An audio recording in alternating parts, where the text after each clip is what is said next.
According to the homily today, Father said, take time.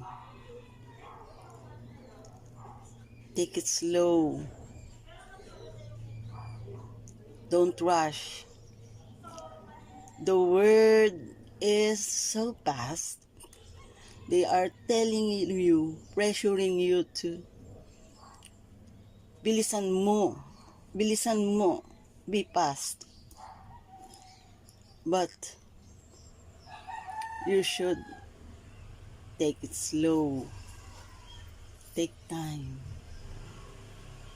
I-savor mo ang magagandang bagay, magagandang tanawin sa paligid mo. Take time. Huwag kang magmadali.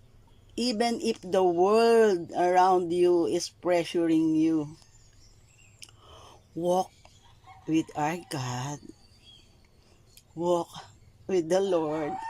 Tell God, please, Lord, help me to take it slow, to decide,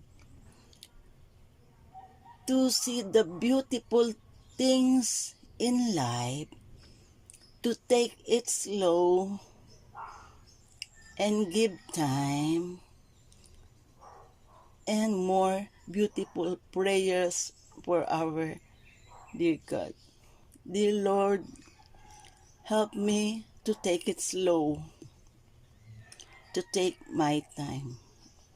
I love you, Lord. The Father, the Son, Holy Spirit. Amen.